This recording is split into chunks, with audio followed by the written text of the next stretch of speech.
یہ باتیں ساری پہلے ہو چکی ہیں، میں دہرا رہا ہوں کہ یہ بہت اہم مضمون ہے اور اس میں تباہی آئی ہوئی ہے، اور شریعت نے جتنے رشتے بتائے ہیں ان تمام رشتوں میں سب سے بڑا رشتہ خامند اور بیوی ہے۔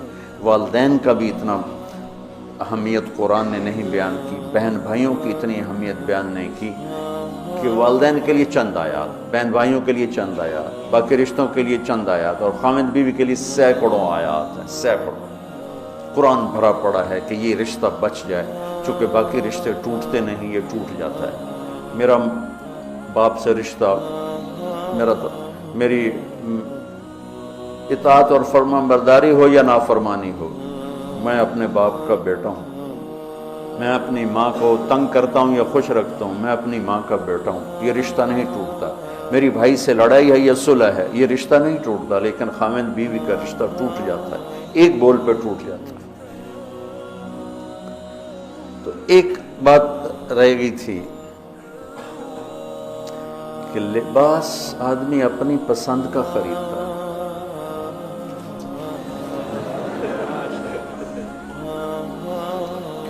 جب چھوٹا بچہ ہوتا ہے پھر تو ماں باپ پہناتے ہیں، جب وہ ہوش میں آ جاتا ہے تو وہ لباس اپنی پسند کا لیتا ہے، ماں کی پسند کا نہیں لیتا، باپ کی پسند کا نہیں لیتا ہے۔ تو لفظ لباس میں اشارہ ہے کہ والدین کو چاہیے کہ شادی میں اپنی بیٹی اور بیٹے کی پسند کا خیال رکھیں۔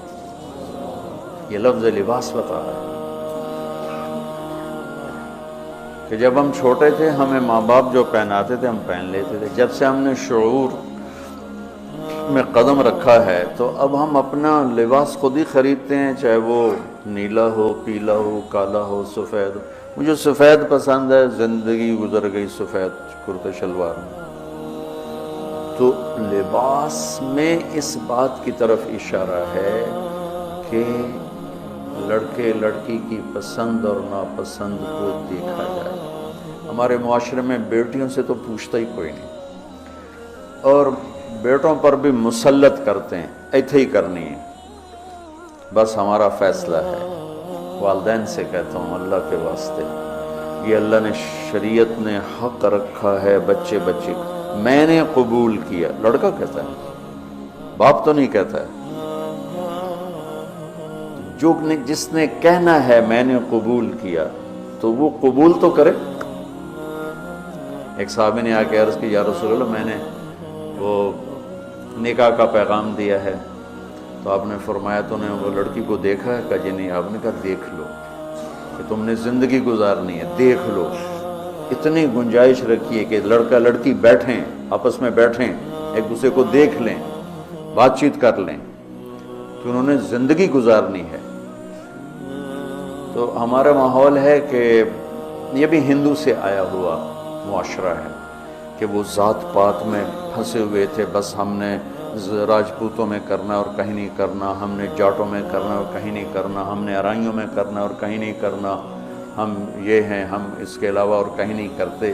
یہ پورے ہمارے ماحول میں ایک چیز رچی ہوئی ہے۔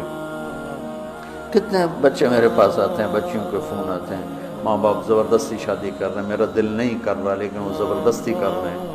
تو اگر زبردستی کریں تو پھر مان جاؤ، قربانی دے دو، پھر بغاوت نہ کرو، قربانی دے دو۔ چونکہ ایک اس کے ضد میں انتہا کی بات ہو رہی، وہ ہے کورٹ میرج، کہ بعض بچے بچیاں اتنے باغی ہو جاتے ہیں کہ وہ عدالت میں جا کے اپنا نکاح کر لیتے ہیں۔ میں اس کو ٹھیک نہیں سمجھتا کہ ماں باپ کی دعائیں ہمیشہ کے لیے ختم ہو جائیں گی۔ ماں باپ زیادتی کرنے پر آ گئے ہیں، مان جاؤ اور اللہ سے مانگو، اللہ پاک اس میں آپ کے لیے بہتری کی شکلیں بتائے گا۔ اس کیمرے کے ذریعے سے لوگ جو سن رہے ہیں، سارا ملک تو نہیں سن رہا ہے لیکن جو سن رہے ہیں، یہ شادی بچے کا معاملہ ہے، بچی کا معاملہ، اللہ کے واسطے پوچھا کرو، پوچھے بغیر کرنا زیادتی ہے۔ میرا نبی کی حدیث سناتا ہوں، ما تزوجت وما زوجت الا بوحی من السماء نزل به جبریل، میں نے شادی کی یا بیٹی کی شادی کی، پہلے آسمان سے وحی آئی، جبریل آئے، پیغام لائے، حکم لائے، پھر میں نے یہ کام کیا۔ ٹھیک، حضرت علی رضی اللہ تعالیٰ عنہ پیغام لے کر آئے ہیں۔ پہلے ابوبکر صدیق نے رشتہ مانگا، اب خاموش یعنی انکار۔ عمر رضی اللہ تعالیٰ نے بات کی، خاموش یعنی انکار۔ عبد الرحمن بن عوف نے حضرت علی سے کہا تم جاؤ، وہ فرمانے لگے میں تو بہت غریب ہوں، میرا تو گھر بھی اپنا نہیں، مجھے دے دیں گے؟ کہاں دے دیں گے، تم جاؤ۔ تو حضرت علی تشریف لائے، را کے بیٹھے تو شرم کی وجہ سے بولا ہی نہ گیا۔ تو آپ نے فرمایا علی کیسے آئے؟ وہ چپ، اب آپ کو تو پتہ تھا علی کیسے آئے، آپ تو اندر دیکھ رہے ہیں۔ تو آپ نے فرمایا لگتا ہے تم فاطمہ کے رشتے کے لیے آئے ہوگے؟ جی۔ تو آپ نے کہا انشاءاللہ، اور یہ کہہ کر اٹھ گئے۔ تو حضرت علی باہر تشریف لے گئے، صحابہ کھڑے ہوئے تھے انتظار میں، کیا ہوا؟ تو فرمایا انکار ہو گیا۔ کہنے لگے کیسے؟ کا کچھ بولے ہی نہیں۔ تو عبد الرحمن بن عوف کہنے لگے کچھ تو بولے ہوں گے، کہ بس انشاءاللہ کہا تھا۔ کہا تو پھر بس مبارک ہو گیا کام۔ تو حضرت علی نے پوچھا وہ کیسے؟ کہ اس لیے کہ نبی کا انشاءاللہ ہاں ہوتا ہے، لہذا تیرا کام ہو گیا۔ اچھا اب بچوں، میرے بچوں سنو، جبریل آ چکے ہیں کہ اللہ فرما رہے ہیں کہ یہ رشتہ یوں ہونا ہے، وہیں ہاں کر دیتے۔ اللہ کے امر کے بعد تو کوئی گنجائش ہی نہیں، وہیں ہاں کر دیتے۔ یہ ہاں کیوں نہیں کی؟ گھر گئے، بیٹی فاطمہ علی کا رشتہ آیا ہے، ہاں کر دو۔ سبحان اللہ، سبحان کمال، فاطمہ کا رشتہ آیا ہے، علی کا رشتہ آیا ہے، ہاں کر دوں۔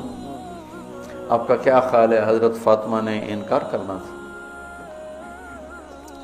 جنت کی سردار، نبی کے جگر کا ٹکڑا، وہ انکار کرتی؟ یہ تو آج کی بچے ہماری بیچاری چپ کر کے بیٹھ جاتی ہے، اچھا جی میں تھوڑی مرضی۔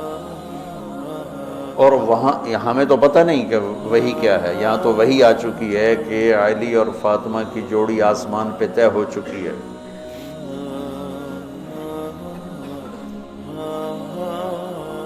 حضرت فاطمہ رضی اللہ تعالیٰ عنہ کے اقرار کے بعد آپ باہر تشریف لائے۔ وہیں اقرار کیوں نہیں کیا؟ ہمیں سبق دینا تھا کہ آسمان سے وحی بھی آئی ہو تو بھی بیٹی سے پوچھو۔ سبحان اللہ، سبحان اللہ، سبحان اللہ۔ آپ نے کہا علی بلاؤ لوگوں کو، تو وہ اس وقت مسجد بھر گئی ساری۔ تو آپ نے سامنے بٹھایا اور خود ممبر پہ کھڑے ہوئے اور فرمایا کہ لوگوں میرے پاس جبریل یہ پیغام لے کر آئے ہیں کہ میں اپنی بیٹی فاطمہ کا نکاح علی کے ساتھ کر دوں۔ پھر آپ نے خطبہ پڑھ کے فرمایا کہ علی میں نے 400 درہم کے عوض فاطمہ بنت محمد کو تیرے نکاح میں دیا، تو نے قبول کیا؟ تو انہوں نے کہا قبول، تو میں نے قبول کیا، اور سجدے میں چلے اور زور سے دعا مانگی، رب اوزعنی ان اشکر نعمتک التی انعمت علی وعلی والدی وان اعمل صالحا ترضاہ واصلح لی فی ذریتی انی تبت الیک وانی من المسلمین۔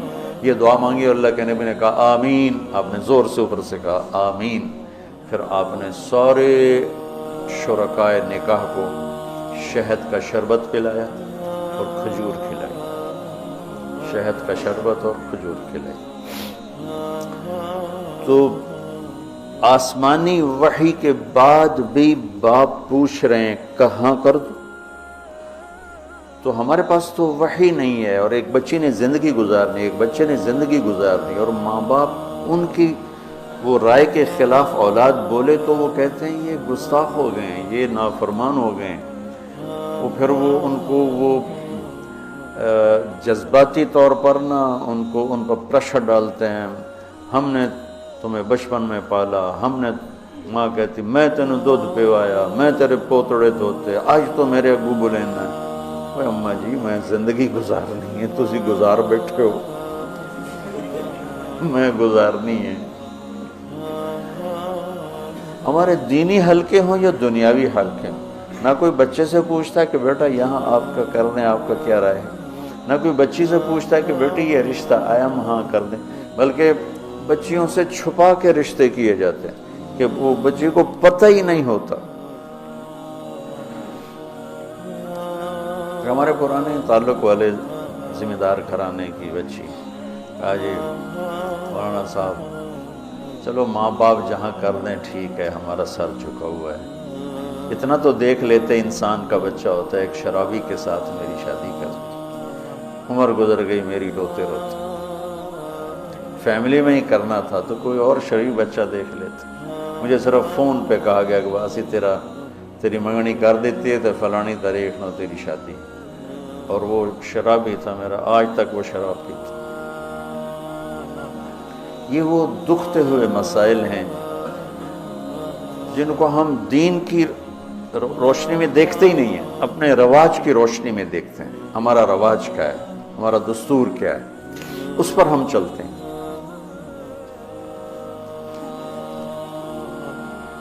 تو میرے نبی نے ہم عمر سے شادی کی، سودا، عمر سے بڑی سے شادی کی، خدیجہ، کم عمر سے شادی کی، باقی ساری بیگمات، خاص طور پہ حضرت عائشہ، مطلقہ سے شادی کی زینب، بیوہ سے شادی کی خدیجہ، حفصہ، کماری سے شادی کی عائشہ رضی اللہ تعالیٰ عنہ، مالدار سے شادی کی خدیجہ، غریب سے شادی کی جویریہ، باندھی ہو کر آئی ہیں، ہم سر سے برابری میں شادی کی ام سلمہ، ام حبیبہ، اپنے خاندان میں شادی کی عائشہ، ام حبیبہ، ام سلمہ، یہ حفصہ، یہ قریش ہیں۔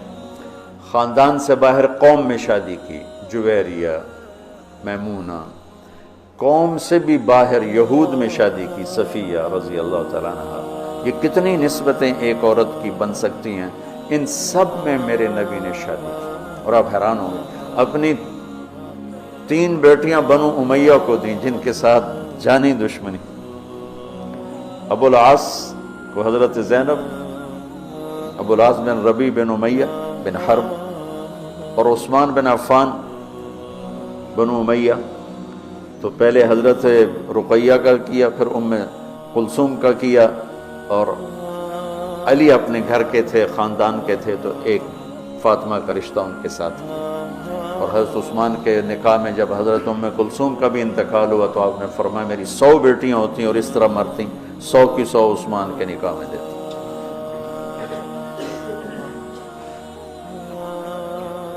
یہ معاشرت کے احکام کو اللہ روزے کے درمیان لے کر آئے، اوپر بھی روزہ ہے، نیچے بھی روزہ ہے، اور اس کے بیچ میں اللہ تبارک و تعالی ہمیں یہ دکھا رہا ہے کہ معاشرت عبادات کی طرح ہے، عبادت کی طرح ہے۔ معاشرت خوبصورت نہیں ہوگی، تمہارا دین خوبصورت نہیں ہوگا، میں بیوی کو عزت نہیں دوں گا۔ دیکھو طنز کا بول ایسا جیسے کپڑے پھاڑ دینا، بے عزت کرنے کا بول ایسا جیسے کپڑے پھاڑ دینا۔ اور میں کتنا ہی پاگل ہو جاؤں غصے میں اپنا کرتا خود نہیں پھاڑتا ہوں، میں کسی کا کرتا تو پھاڑوں گا، اپنا نہیں پھاڑوں گا۔ تو میری بیوی میرا لباس ہے، مجھے غصہ چڑھا ہوا ہے، مجھے گلہ آیا ہوا ہے، تو میں لباس پہ ہاتھ نہیں ڈالوں گا۔ یہ میں کیا کہہ رہا ہوں کہ میں بیوی کی دل شکنی نہیں کروں گا، بیوی خامند کی دل شکنی نہیں کرے گی، برداشت کریں گے، تب جا کر یہ رشتہ خوبصورت ہوگا۔